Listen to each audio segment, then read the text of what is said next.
তুমি যত ভালো ভিডিও বানাও না কেন, যদি তোমার ভিডিওর থাম্বনেল ভালো না হয় তাহলে দর্শক কখনোই তোমার ভিডিওতে ক্লিক করবে না। আবার যদি তোমার থাম্বনেল ভালো হয়, মানুষ ভিডিওতে ক্লিক করবে ঠিকই, কিন্তু ভিডিও দেখবে না। ইউটিউব হলো একটা অ্যাটেনশন গেম। এখানে ভিউ নয়, এখানে এঙ্গেজমেন্ট দরকার। মানে মানুষ তোমার ভিডিওতে কতক্ষণ থাকে। তাই সফল হতে হলে তোমার দরকার ক্লিক পাওয়ার মতো একটা আকর্ষণীয় থাম্বনেল আর ভিডিও ধরে রাখার মতো একটা হাই কোয়ালিটি কন্টেন্ট। চলো দেখি ইউটিউবে 2025 সালে কোন ধরনের ভিডিও বানালে তুমি সফল হতে পারবে। নাম্বার 1, এডুকেশন অ্যান্ড স্কিল, যেমন freelancing, digital marketing, graphic design, AI tools. এগুলো মানুষকে শেখায়, তাই ওয়াচ টাইম অনেক বেশি। নাম্বার 2, মোটিভেশন ভিডিও, যেমন আপনার জীবনের গল্প মানুষের সামনে তুলে ধরা, আপনার সফলতা তুলে ধরা, আপনার ব্যর্থতা তুলে ধরা। এগুলোকে মানুষ বেশি রিয়েক্ট করে, কমেন্ট করে, শেয়ার করে।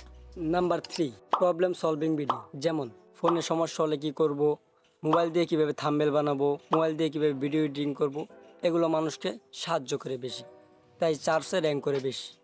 নাম্বার 4, হাউ টু ভিডিও, যেমন আপনার ভিডিও কিভাবে র্যাঙ্ক করবেন, আপনার ভিডিওতে কেন ভিউজ আসে না, আপনার ভিডিও কি করলে ভিউজ আসবে। এই ধরনের ভিডিওতে এঙ্গেজমেন্ট বেশি হয়। এবার আসি থাম্বনেল কেন এত গুরুত্বপূর্ণ। ইউটিউবে প্রথমে দর্শকরা যা দেখে সেটা ভিডিও না, একটা থাম্বনেল। এটাই তোমার প্রথম ইমপ্রেশন।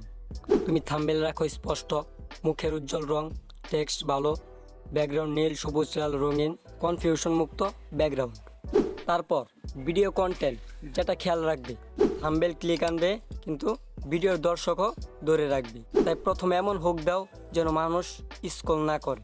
প্রথম 30 সেকেন্ডে সমস্যা দেখাও, আগ্রহ তৈরি করো, তারপর বাকি কন্টেন্ট সহজভাবে আস্তে আস্তে গাইড করো।